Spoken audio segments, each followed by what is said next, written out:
So there is a scholar called Kuhn. No need to study all of that together, right? Just for reference, there is a scholar called Thomas Kuhn. He borrowed this idea of paradigm from natural sciences, physical sciences. So physicians and these people use the term paradigm. It means a scientific character, right? Scientific knowledge. So established scientific knowledge is called paradigm. So whenever if you have to describe a particular phase, right? Let's say your age from 17 to 21, what did you do? Are you still not 21? A year ago. So what did you do from 17 to 21? Studied. Then what will you do from 21 to 30? Again you'll study. No change in your life. I thought mine was boring, yours is more boring. Fine. But that's okay. Let's say if you want to define my age from, right, lived, see, he's giving the answer lived, right? Yes. But now you'll realize that what you have lived for. Your actual meaning of life will be known to you now once you enter into UPSC preparation. See? So you can think that way that, okay, if my age, let's say from 14 to 17, right? This was some unique era of my life. See? So can you give one particular, or can you use a particular word or term which describes these 3 years of your life, which were in a particular manner, in a particular way? You lived that life. See? So can you use one word for that? Let's say you enjoyed life. Let's say. So can you say this phase of my life, 14 to 17, 14 to 19, right? What I did, I enjoyed. What was the paradigm of 14 to 19? Enjoy. That's the idea. In any subject, right? If we break the subject into phase-wise evolution, right? Every phase would be known by some dominant development, right? That is called paradigm. So youth dominated by this, adolescence dominated by this, see, adult dominated by this, and likewise. Say. So Thomas Kuhn is a scholar who borrows this idea and he says, see, for every subject, there is a phase-wise development. First, it is just starting a pre-development phase. Then there is a development phase and there is a decline phase. For every subject, there can be 3 phases, right? So the development phase is called pre-paradigm. The developed phase is called paradigm. And the declining phase is called post-paradigm, or crisis of knowledge, crisis of identity. We'll talk about here also. So Thomas Kuhn was the scholar. He talks about this idea. Nicholas Henry has used these ideas. Fine. So see, evolution of public administration, right? This will consist of a lot of things, because it will consist of the study of evolution from 1887, right, to 1990, to which he talks about, right? But see, examination now. So whatever developments took place from 1887 to 1990, that will be studied through Nicholas Henry's model. Theoretical developments, what happened, what was studied, why it was studied, what were the factors this. So we'll talk about all this, right? 1990s onwards, many scholars have now added their creativity to that. You understand? Nicholas Henry has not talked about after 1990. But there are a lot of new scholars who have said no, that now the new paradigms have emerged in public administration. Obviously, Nicholas Henry is no more there. So what they did, they creatively added to it. They said the 6 paradigms and now the current developments, right? They define the actual evolution and status of public administration. What are the current developments? Yesterday also we said globalization, technology, and so many other developments that you are seeing today. So they have added now phases into that. They said, see, once technology comes, once globalization happens, there are a lot of other theoretical developments emerging in study of public administration. We should add that also. You see, why this particular term and its present status. So in the syllabus, even if student studies the paradigms, right, he need to know more about it. He need to know more than that paradigm. So when we say status, we don't know exactly till when they will ask, but let us, for our safety sake, let us keep it, let's say 2020. 2024, 2025, whatever developments have taken place, right, will add to that. So we generally keep it, right, to, let's say, a particular decade in which we are studying. So every decade, every few years, the nature of study is changing, it is evolving, right? So see, syllabus has kept this portion open-ended. Its status still present. We do not know present exactly means what. So we explore, right? This year they had asked a question called new public governance. See, it is not mentioned anywhere. So where is it coming from? It is coming from evolution and present status. Fine. So let's say, so it is obvious that many developments took place, right? So once we summarize it here, what do we do now? The next portion of this part, this is one of the very lengthiest part of public administration because it has all the concepts. Right? You can imagine this entire physics in one unit. Then in other units, only the elaboration of those topics. That is why it becomes little, major portion. So once we understand whatever developments took place, now one by one, there is elaboration of those developments. So one of the major landmark development in public administration after dichotomy, right, was new public administration. In fact, we should add 3 here also, right? The syllabus is not exactly mentioning 3, right? Because then 3 had not happened. You understand? In 2008, they changed the syllabus, and in 2008, NPA3 had happened. So they could not modify them. You understand? But you can understand this way. So new public administration was a major development in the study of public administration, especially in the context of USA, right? NPA 1, 2, 3.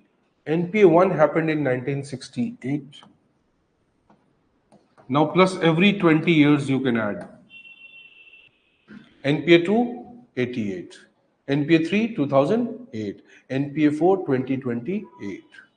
Hopefully before that you'll give your mains. Otherwise you'll have to study now NPA 4 also. That's a big problem. Right? So if you have to reduce some content, give it early, finish it. Right?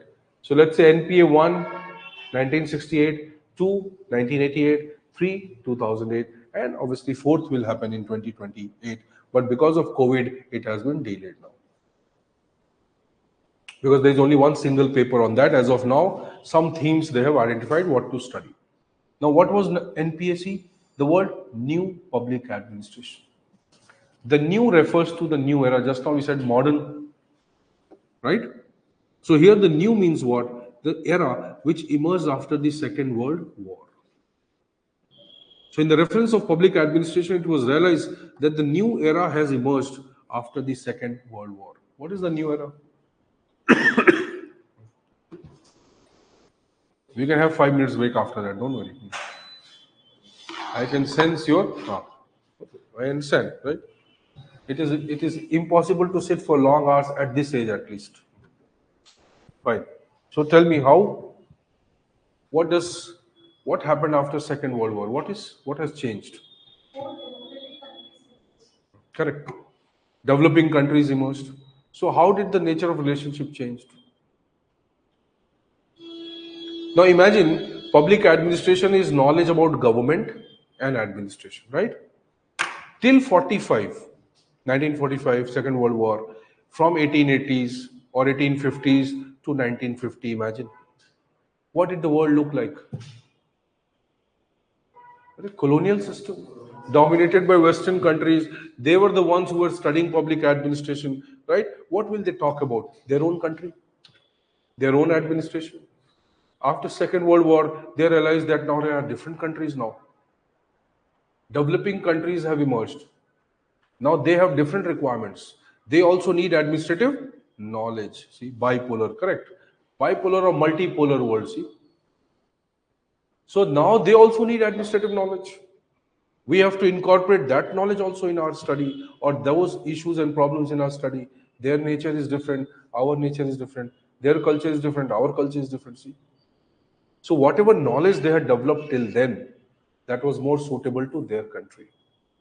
When new countries or new societies emerged, which were called as developing or underdeveloped societies, third world countries, right? First word is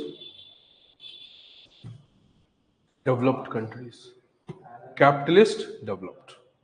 Second word, communism. They generally use the word second world for the communist country. And third world is obviously our developing countries, right? So what they did not realize that these developing countries would become a very strong force once they become independent, right? Almost, you can say, two-thirds or half of the world emerged later on after Second World War. So now the scholars in America or Western countries who were studying administration, developing knowledge, they became conscious that whatever knowledge we have developed, it has to be restructured now. It has to be reviewed now. Why? Because we need to understand that also. We cannot simply say we have scientific knowledge unless we study the developing societies. Can you say, I know everything about Rajan Nagar just by roaming on one street? You have to go everywhere, no? See? That is why those scholars said, if our knowledge has to be scientific, then we need to know about them also. We don't know anything about them. Whatever content is available only through the colonial governments. So should we go there, visit there, know about them, and then write about them? Or should we just interpret, right? Extrapolate, analyze, evaluate, and write it? What should we do? Now this became a dilemma, see? That should they go do field studies, research, gather data, and write about it? Or they can just write about it from here, sitting here. That's called armchair professor, right? You heard about armchair researchers, armchair academicians, right? You heard about them? No? They change the world sitting on the chair. That is what we do, right? We are not going and fighting there. We are not protesting. We are not contesting election. We are not doing anything, right? So there are armchair reformers, armchair researchers. So this was a big dilemma for them. That how do we make the study of public administration more relevant? If we don't understand them, it's not relevant. Yesterday also I told you one of the desire was how to know them and control them. During the Indian national movement, right, there was something called Asiatic Society. Have you heard of Asiatic Society? Who founded it?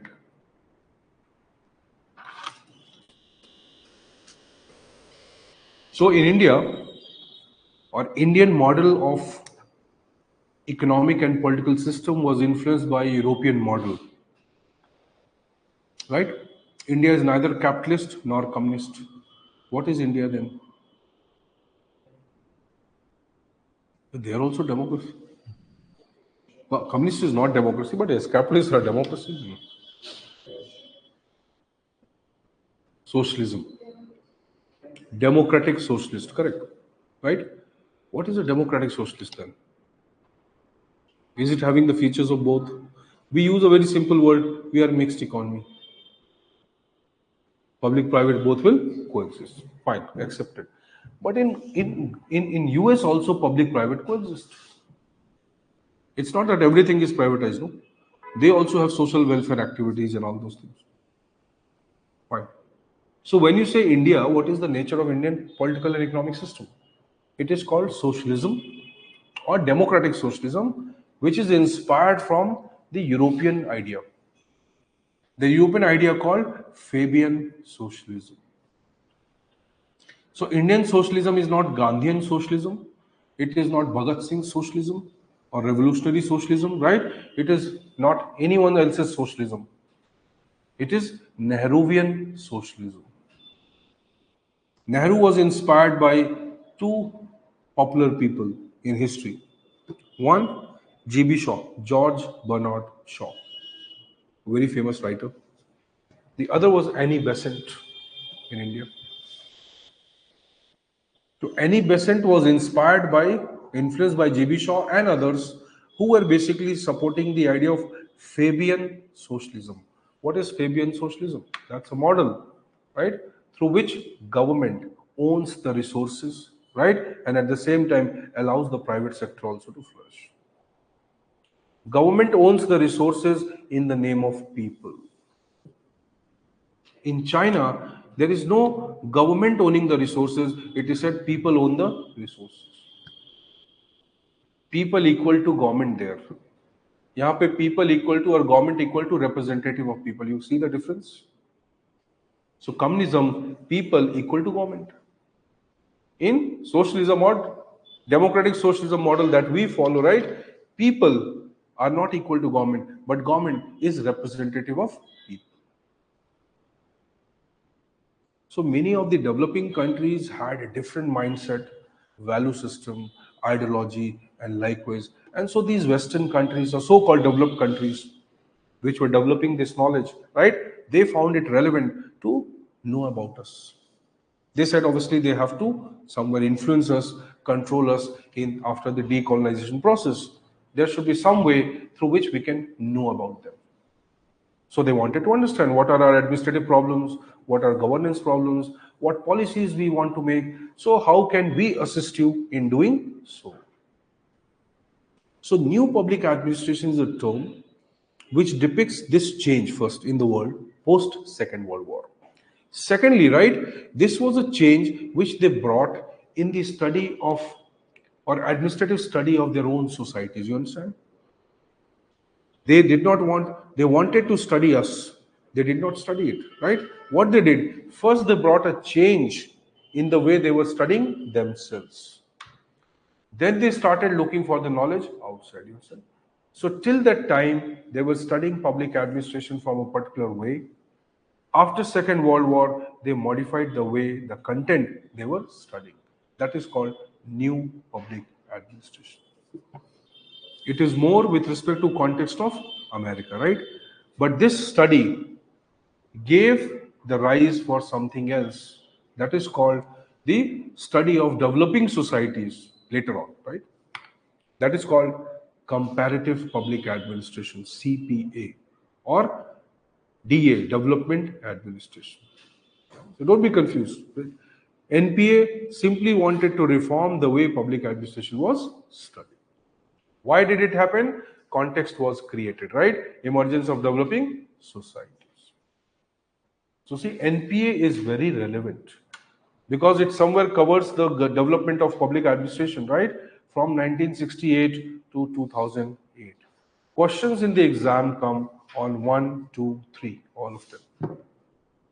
They come as comparison, right? So you'll see previous year questions, NPA 1, 2, 3 comparison, right? Or they in general use the term new public administration.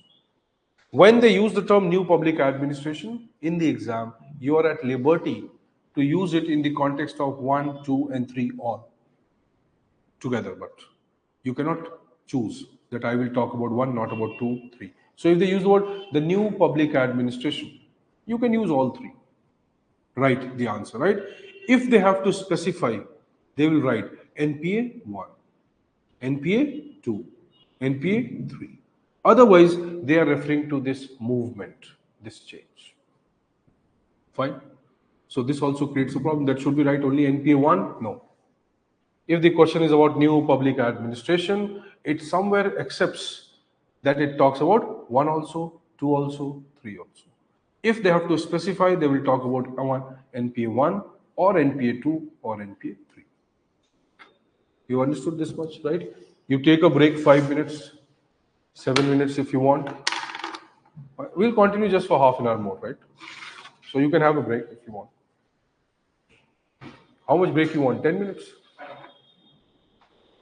So generous you are. No, you take 10 minutes or so. You want to have tea, whatever, have it.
The intellectual exploitation of UPSC.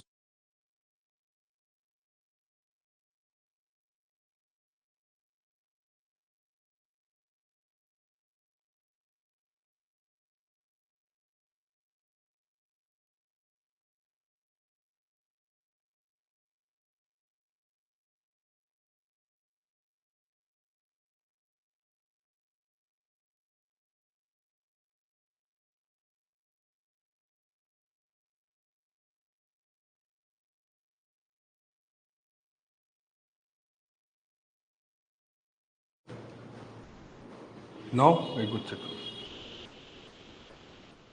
Okay, Sarath, Ankur, anyone please let me know, is it audible? So why did you choose civil services as, okay, correct, audible? Why did you choose this civil services as the career?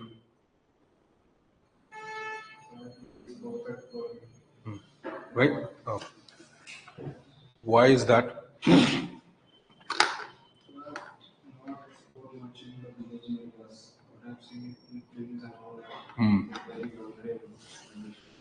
But see, once you become collector, you'll not be in the village area. Right? You'll reside in a 2-acre bungalow. How will you know village? So if somebody tells you कि भाई आप NGO में काम करो, go to an NGO. PETA, okay. But that's true. I'm not denying that your urge would be actually real, right? But I'm simply saying there can be several possibilities. If you know today, 18%, only 18% of the influential post of joint secretary in the government is from the IAS. Imagine 72% posts are being filled from lateral entry. That means government itself wants that in the decision making positions, the IAS should not be there. Though this is something illogical. Why? An IAS is coming from the lowest level of administration, looking the governance from the grassroots level, right? He should be allowed to make decision. But what is the drawback? The IAS doesn't specialize. That's a drawback.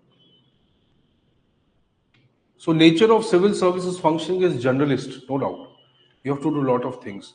A collector, as per one of the second RC report, right? A typical collector in Assam, for example, they took an example that Assam, or let's say Guwahati, a collector of Guwahati is de facto or ex officio. Says by virtue of being collector, he is the chairman, right? In some, directly obviously he has role, in some it is more honorary role. So 120 committees at the district level. The collector is the ex officio chairman of those committees. Apart from whatever else he is doing. So collector is already overburdened. If you say, I am such an overburdened official, how will you learn anything? Here you have to study 6, 7, 8 subjects, right? Let's say, we say that everything under the sun is part of UPSC, but it's not totally true. Some things are just skimmed through, certain things are more digested and chewed, right? Certain things we just look at them and leave it. So it depends. But a collector is doing more than 100 functions he's performing. Literally 100 functions. How will he learn anything? You're just a student who has been trained for 2 years, you qualified the exam, you have been trained for 2 years, you work for 5, 6 years, and now you're made a collector. 7 years is not enough for you, right? Experience enough. So that is also a drawback that most of the IAS officers or IAS being a pure generalist service, they don't learn much. Throughout their career, they are not able to specialize, right? Today you are collector. Tomorrow you are shifted to some department as additional secretary. Then you are shifted to some department as deputy secretary, and likewise. So if you're not holding the posting of a collector, right, you'll be given some equivalent post. Director Child Welfare, Director Horticulture, Director Transport, or regional transport commissioner, for example. What? State GST का head बना दिया, कुछ बना दिया. So what is happening with you? You are moving from one department to another, to another, to another. At least IPS specializes in an area. More or less, wherever he'll be posted in some police function, law and order function, right? Narcotics, research, forensics, कहीं भी होगा, wherever he's posted. Law and order, jail, prison, wherever. At least that will be some policing function, law and order function. For IRS also more or less same. Income tax related to that, finance, anything. But IAS, anywhere. So last to last year, right, on Civil Services Day, when is the Civil Services Day?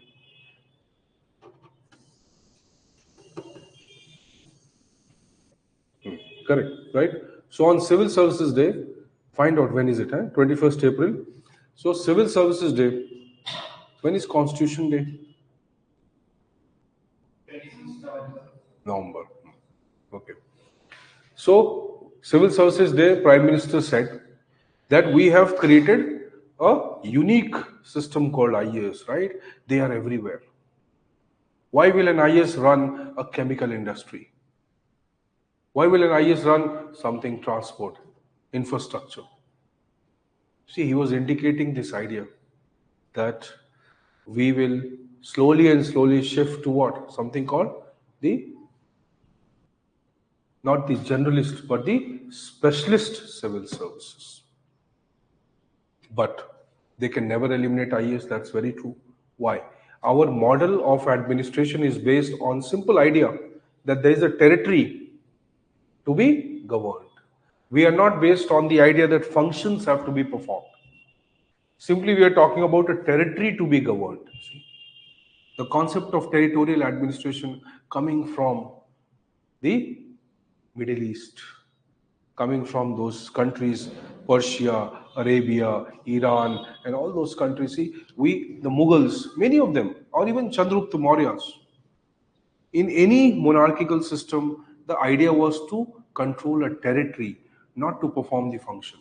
Whatever functions were to be performed, that comes later. So we have a territorial system called district.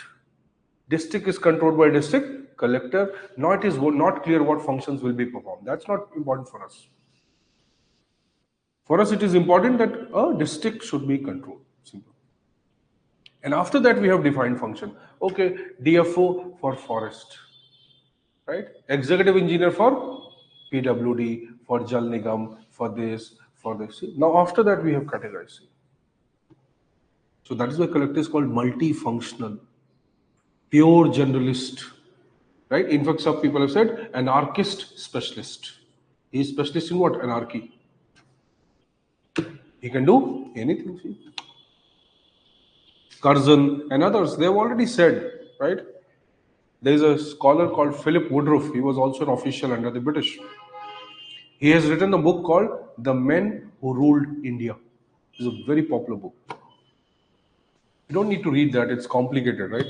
But in his book, The Men Who Ruled India, written by Philip Woodruff or Philip Mason Woodruff, he writes that Britishers will not be known by their transport system.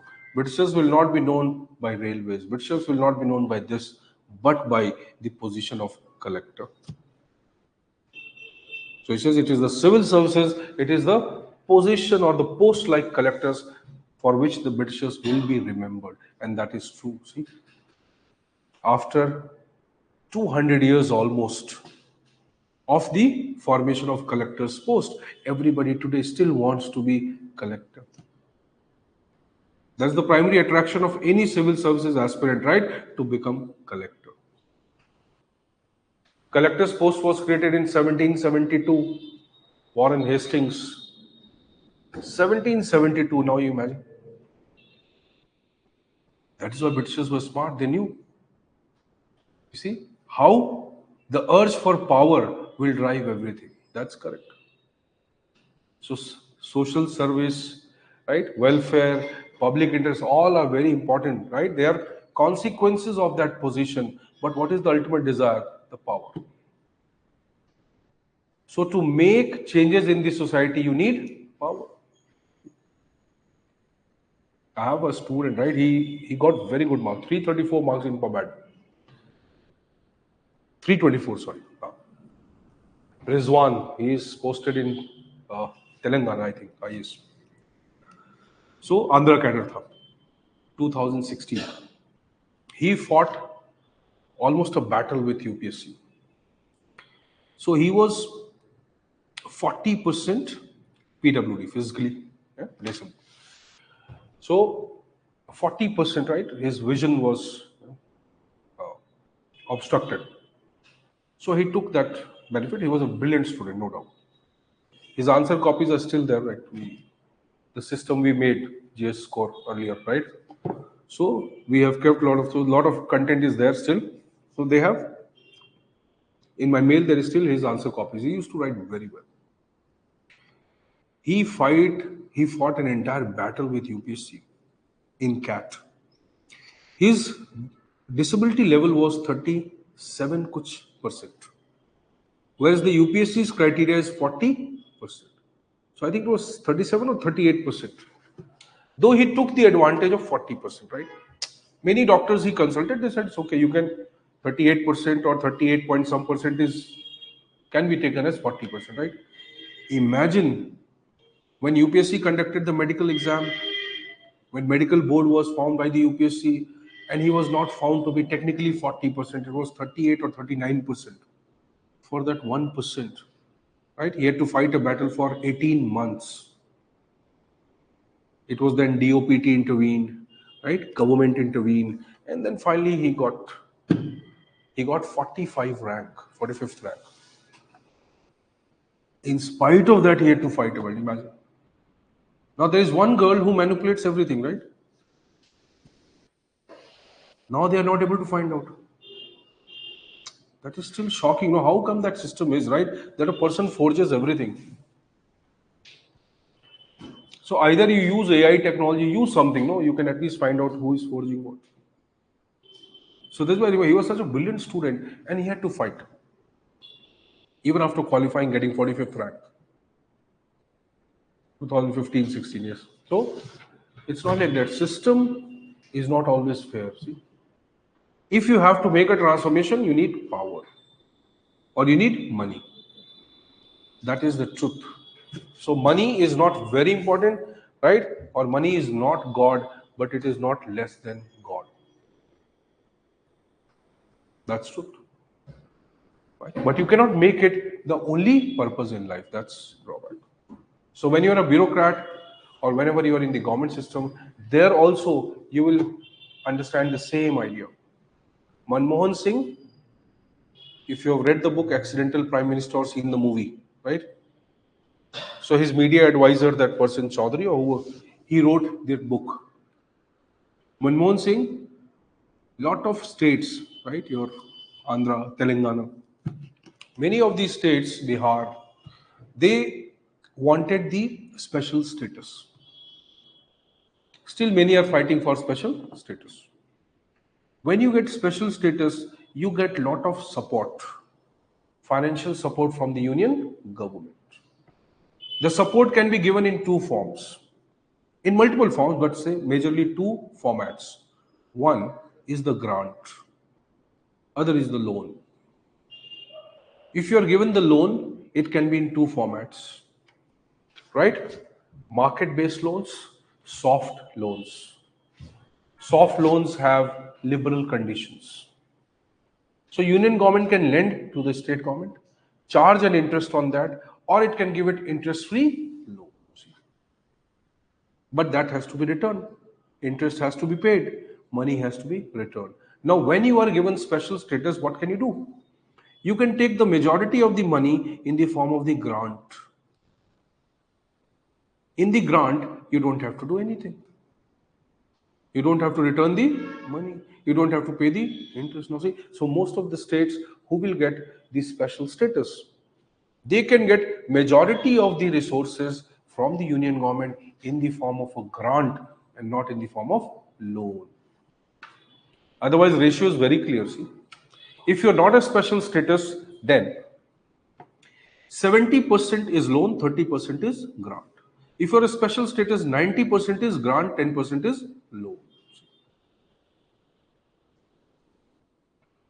So many of the states desire it. See, so when you go into the government also, you realize that we are interpreting money or economic resource in a different format. That's not true. We are talking about commercialized world. That's a different idea, right? But any system runs on resource. One is power, other is finance. Without this, no system can run. Same is true for the government. Now see, why I'm talking about this, as we talked about NPA, right? And the present system, let's go a little further, right? So new public administration, okay, new developments come, and obviously, slowly and slowly, many scholars realized that the way we are looking at the government and its role in society, that is changing. Governments may not be relevant today. Do you think government is relevant today? Now, there's a scholar, Eva Rosendahl, right? Rosendahl says that the governments, or let's say there is a phase in the understanding of government and politics where people do not desire government. She says there is a phase, right, where people have, or people started denying the importance of government. You know what is that phase? That is phase of 1960s and 70s. If you see America or in Europe, you'll find this emergence of civil unrest. Civil unrest, you understand? Citizens rising against government. Citizens fighting with citizens. It's also a kind of internal security issue, right? But it is a civil unrest. Why unrest across various countries of the world? Why this unrest? See, people were, America had not given the right to vote to its women till 1960s. Many European countries had not given the right to vote to women. Imagine US, considered to be one of the most liberal democratic countries of the world, the right to vote not given to women. India gave the right to vote right from the formation of constitution. This was also the movement phase when there was the, what is that, racial discrimination. Going to the peak of discrimination in US. And that is the phase where you'll find the emergence of Martin Luther King Jr. throughout globally. And one of the biggest impact has been the Gandhi's philosophy. You cannot rule that out. So many of these countries, whether Africa, America, Europe, India, and many other countries, right? Even Southeast Asia, they have somewhere been inspired by the Gandhian philosophy or its methods of movement. So whether it is, movement against racial discrimination, apartheid, what you call that, right? Or movement against the non-inclusion of women in the electoral process, or the growth of feminist movements. So there was recently she died, I think 5 years, 4 years back, Betty Friedan. She was one of the pioneers of the feminist movement, right, in America. Betty Friedan. So they started this gender movement, this movement, that. So that was a phase where it seemed like the governments are becoming a burden for the society. People started viewing that way, right? Because of, even spite of the presence of the government, right? The basic conflicts of the society were not solved. The basic problems of the society were not resolved. See? It was also one of the important triggers behind new public administration. Because that was the phase, 1960s. Scholars started believing that governments do not have solutions for the society. If governments do not have solution, what is the utility of public administration? So they said, our studies do not have, right, solutions for the problems of society. We are simply studying theoretical knowledge. Same. If you're studying public administration for UPSC, right, it should give you a lot of practical insight into the administrative function. Otherwise, what is the utility? You're studying Hindi literature for what? Intellectual stimulation, right? For romantic poetry, right? You're not doing it for no. So how does it contribute to the civil services? Okay, it might improve your intellectual understanding. Fine, accept it. Then what? What about skills? What about means? What about some knowledge about it? Okay, let's say history. History also helps us understand certain things, no doubt, right? But for international relations, diplomatic aspect, we need to know certain called the world history, right? And for understanding the Indian context, we need to know some historical knowledge regarding Indian society. Simple. What else we do? Why do we need to study entire medieval history? Why do we need to study those kind of complicated facts and information? We don't need, because those things can be easily read or acquired, right, over a course of time. If you want it, do it. Do a refresher course before going to a particular area, right? You are being posted to northeast, you are being posted to the south of India, you are being posted to north of India, you are being posted somewhere else. Do a refresher course or a certificate program of 1 week. Government will give you an insight. Okay, this is what this state is, this is what this area is. You have to know the history of this area. Good. A bureaucrat can learn it on his own. He don't need to study history for that. Chat GPT will give you everything, right? But see, administrative experience, it cannot be acquired by information. It has to be experienced. That is one. If you study mathematics, good, sharpens your brain, right? But then, how does it help in decision making? That should be clarified. What part of the study of mathematics helps in decision making? That you should study. Algorithms, designs, right? And certain calculations. Enough. See? So I'm trying to say that whatever content we are studying, right? Any subject we are studying for UPSC, that must have some relevance to the function the person has to perform. And that is how it works. You want to be a doctor, you have to study, right? You cannot be an MBBS without studying biology, right? You cannot be say I'll be a rocket scientist without studying propulsion systems, without studying basically physics and likewise. So it was the idea. Many scholars started doubting the need for public administration itself and the content which was there in public administration, right? So they started discarding that content, that it is not useful.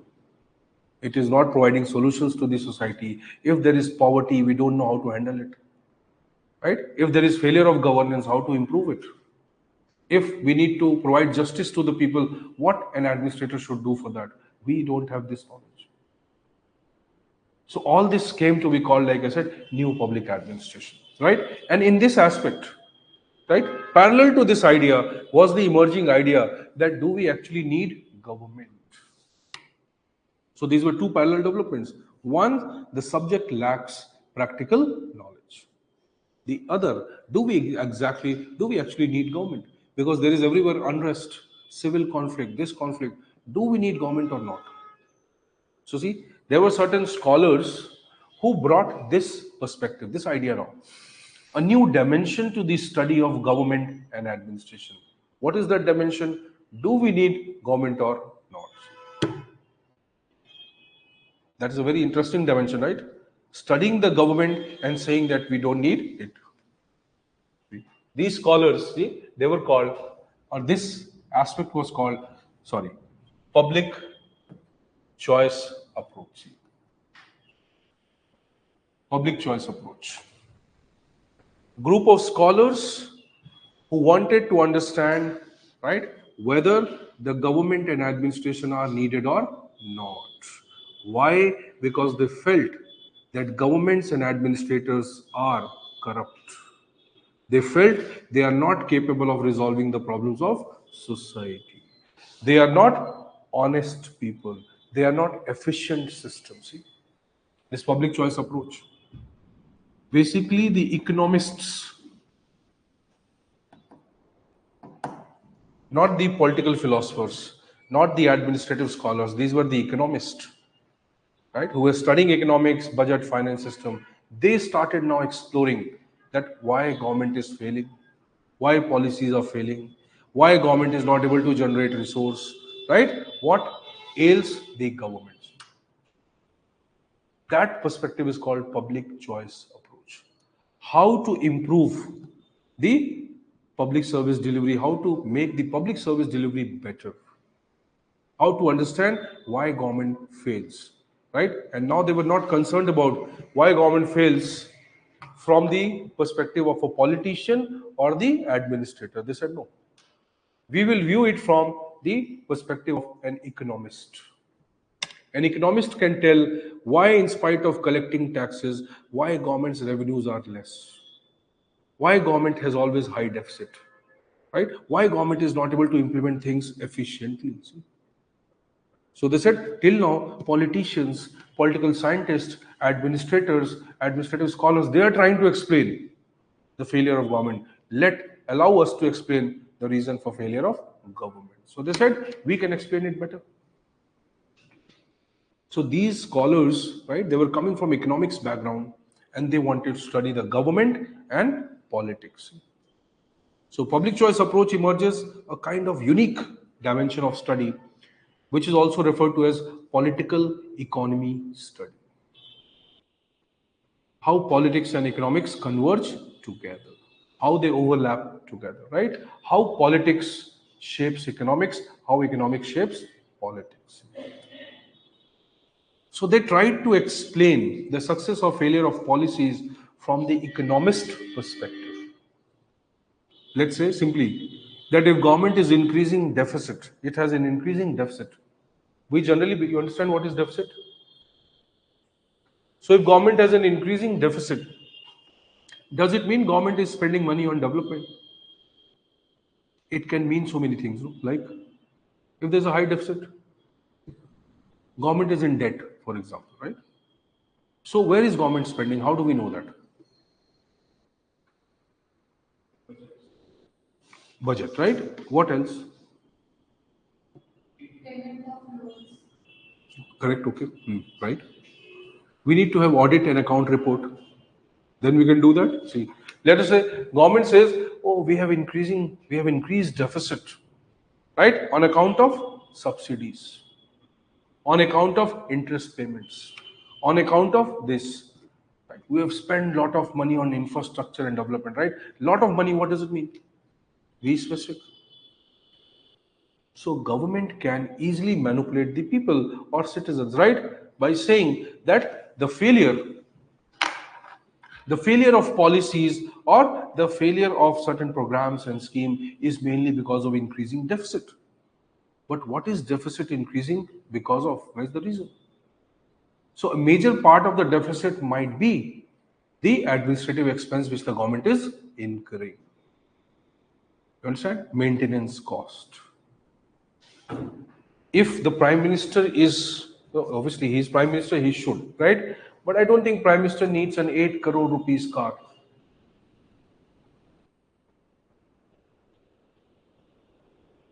Let's say he's prime minister, he needs it, right?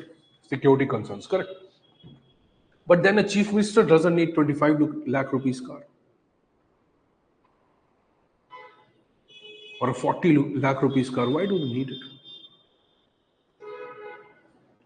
Right? Every time a new chief minister comes, a new minister comes, he buys new cars. Right?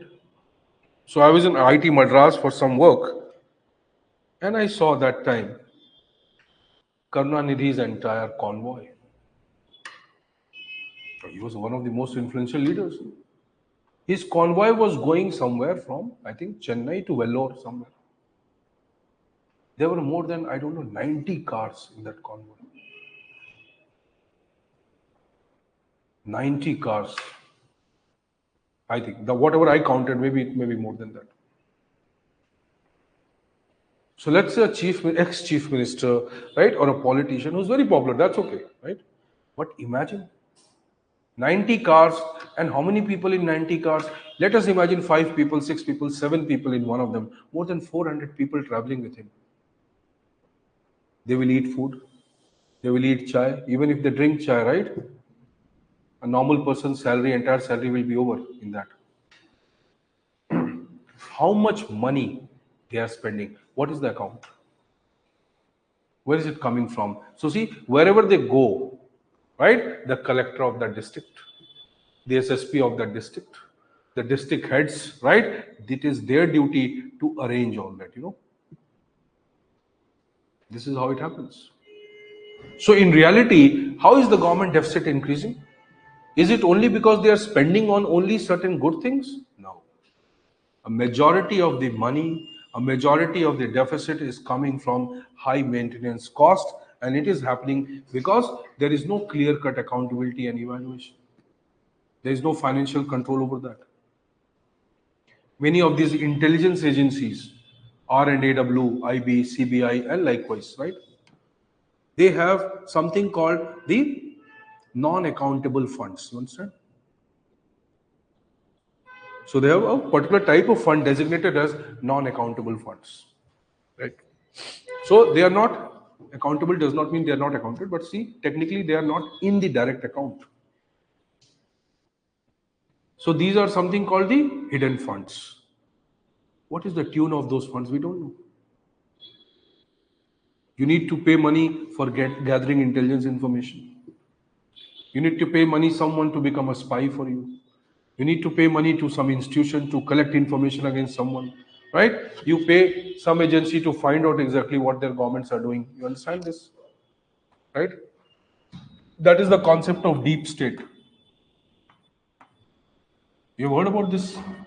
It's becoming recently very popular term. Deep state.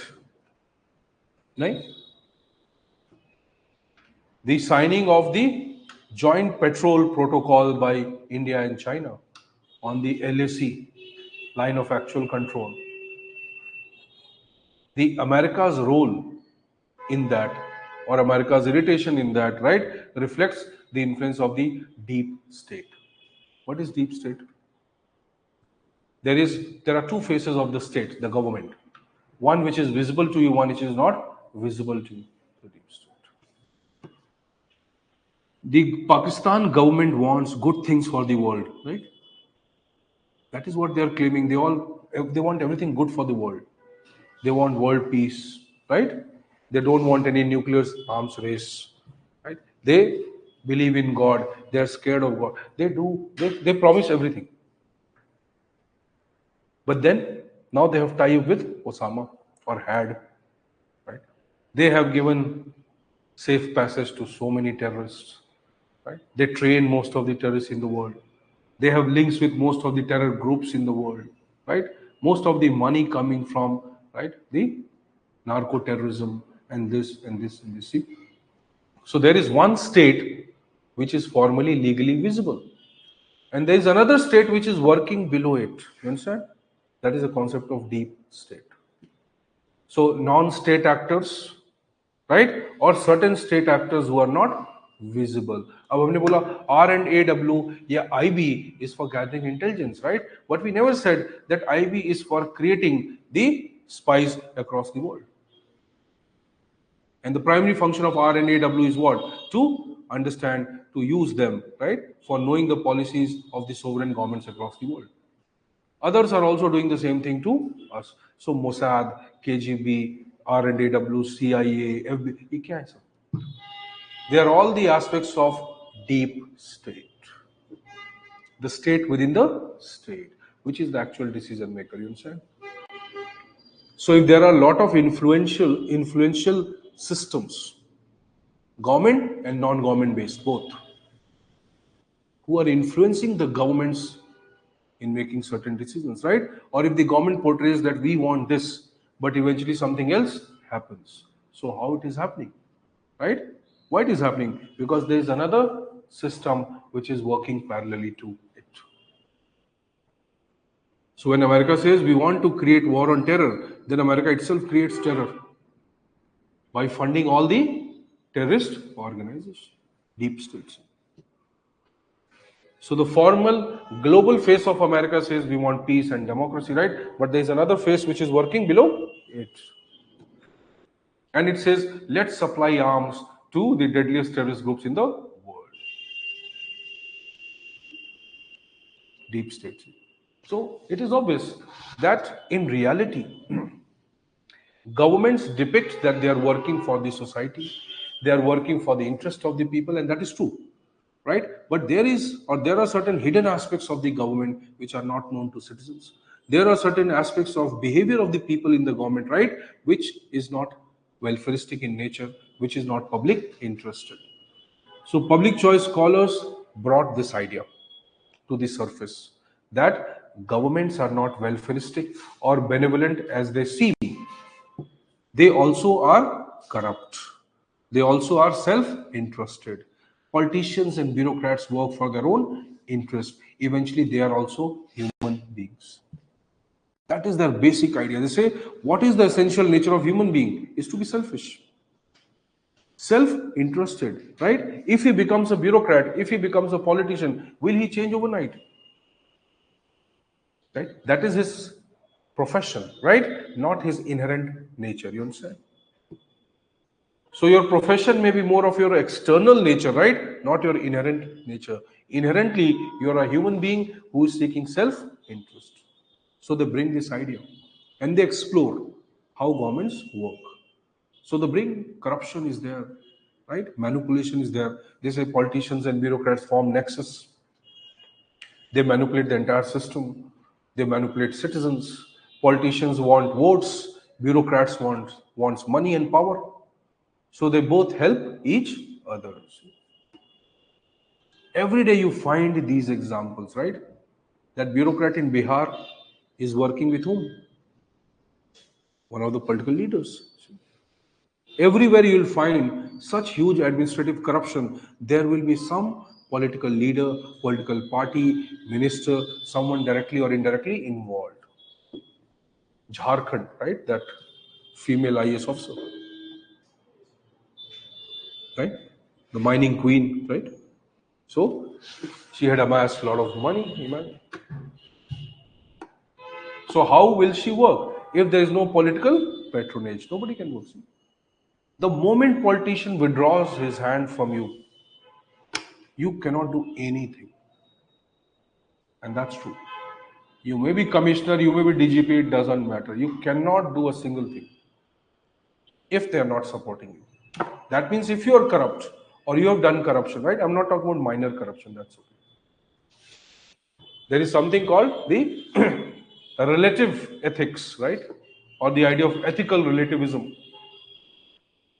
I am honest till 10 lakh rupees, right? After 10 lakh, now I can bargain my honesty to an extent, right? But then from 10 lakh to 1 crore, right? The bargain more or less should be of this type. After 1 crore, I can bargain anything.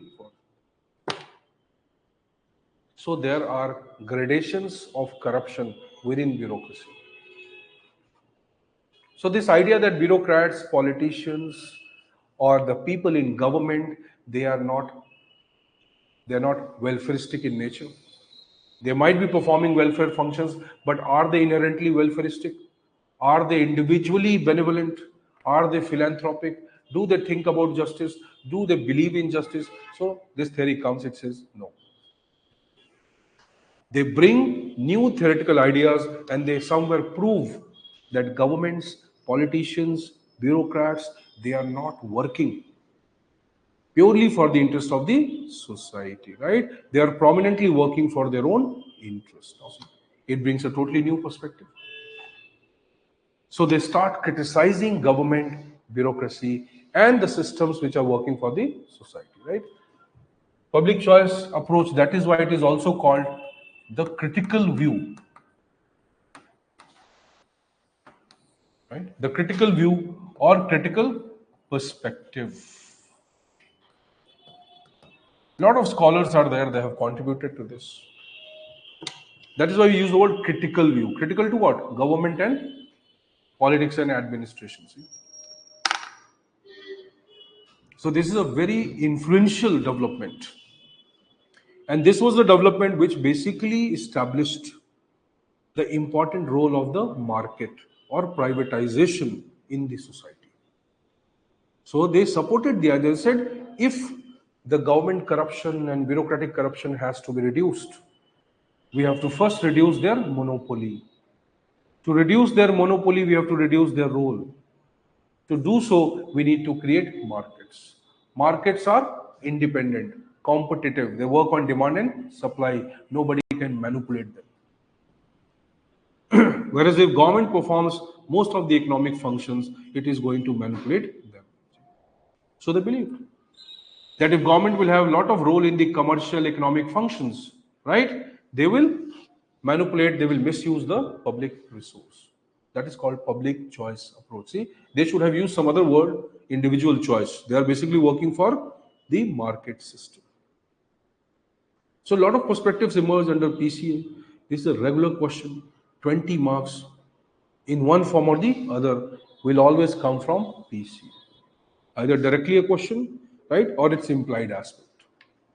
PCA, later on you'll see a topic, right, just now this, new public management. If you see your syllabus, PCA led to the emergence of something called the market perspective. And later on, one of the most important developments called new public management, NP. This was one of the biggest development, still one of the most influential development in public administration. New public management. Okay, that is why this part takes little time, because your entire PubAd, whatever it is till now, is basically covered in this first unit. Now the biggest problem is we can bypass that unit, right? Like many of the teachers here on systems, they teach, they start from unit 2, theories of public administration. Why? Because obviously this takes time, right? And in spite of having such a vast coverage of ideas and topics, right? If eventually I invest, let's say 1 month on this, eventually a student will say, Sir, abhi ye first unit hua hai. That's not commercially viable, right? But intellectually it is the best way, academically it is the best way to do it. So we don't follow their pattern, we follow our own patterns. We teach the first unit before. Why? Unless you know A, B, C, D, grammar and all that, how can I expect you to write a good essay? I simply cannot expect you to write a good essay by giving you some instructions, no? An essay should have good language. An essay should be conceptually correct, right? Without telling you what they are. So if you know this first unit, and you then see the question paper of UPSC, right? You will be able to solve, if there are 21 questions, right? I guarantee you can solve 7 questions out of that just from one unit. Okay, that is how broad coverage we do. That is how we analyze all that. Why? It is the foundation. It saves a lot of time. Paper 1, scoring is very easy. I would not say paper 1 is easy, it is tough. But scoring is easy. Why? If you're conceptually clear, if you have understood things from a particular perspective, a particular level, maybe a little higher than average, you can score very well. Paper 2, like I said, is open-ended. You study governor, right? We study, let's say, everything about him. SR Bommai case, Punchi commission, right? Sarkaria commission. Let's study all that, right? What they will ask, let's say tomorrow they ask, okay, the governor's power of making ordinances is impacting the center-state relationship. No content about it. What is it? It is implied, you understand? So in paper 2, yes, we will understand a lot of things and that will be easy to write. But still, there will always be some gap of information. Why? Nature of questions are opinion-based. So your opinions or the way you have interpreted things matters a lot there. In paper 1, it doesn't. Taylor has 10 dimensions. Average student reads 4. He reads 5 maximum if he studies for many years now, right? If we study, let's say, 10 dimensions, we are much ahead of them, right? Questions will be asked in that way only. So somebody knows 4 dimensions, somebody knows 8, somebody knows 10, and that is what makes the difference, nothing else. Content will be more or less same, you understand? We just have to manipulate. So tomorrow you kindly read whatever is there after this. Right? I've taken it very slow so that some basic things you understand first, so that starting for me will be easy. So how we'll follow pattern? We'll study, we'll understand, we'll write, right? Then we'll do the draw sheets, the questions. You'll go back and then you can read the handouts, right? Obviously, your class notes will have everything. You don't need anything beyond that, right? But obviously, I cannot say that. I will not claim that. Why? Because you also need to read books. So class notes are fundamental. Once you are through with them, handout, or parallelly you should read handout. I'll tell you what to read, right? And then you should write the answer. If you need something else, obviously I'll tell you where and where to read it from. Once you finish the classes, then I will tell you how to reorganize this revision process. Second ARC booklet is given to you, right? Like I said, it has been simplified. It's not cut copy paste of that, right? But it has tried to align things, right, in a more simple manner. You have to read it, not now, but I'll tell you 1 month later. You have to start reading it simply and slowly. What you do when you start reading it, right, you try to develop some, keywords or pointers from that. So there are several issues which have been dealt, right? If you just make those pointers, that will be enough to make a structure in the examination. In that pointer on that structure, you can write the answers. So second ARC gives you this extraordinary benefit of a ready-made structure of any issue. See? You say, no, every issue must be analyzed with a pestle approach, right? You understand what is pestle? No. Right. But see, everything cannot be done that way. I will prove it to you. So most of the GS teachers, obviously, they say, pestle approach follow karo, right? Political, economic, social, technological, environmental, legal, right? You can add a lot of other approaches to that. Gender, humanistic, many other. Justice, or be add ho sakta hai. But the logic is, see, that yes, you cannot just keep adding more dimensions simply without analyzing the topics. So over the time, it will become easy.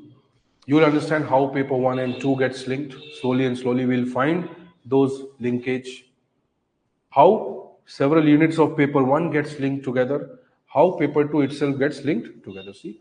So between linkage and within linkage, both will develop over a period of time. You don't have to do anything. You follow the class, go and read it. Wherever needed, I'll tell you what extra to read. Slowly and slowly, if you start looking at PYQ, not now, once you study something, 2 weeks, 3 weeks, you start looking at PYQ, you'll realize that now you are able to understand the question. And that will be the litmus test whether you've understood or not. See you then tomorrow, right?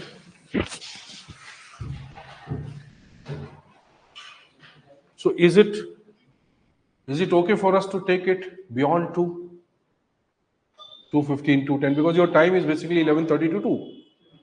Right? But in case, right? So you should not have some other class. Because yes, I know there are certain students who have a class which overlaps, right? So obviously they watch all 9 and whatever.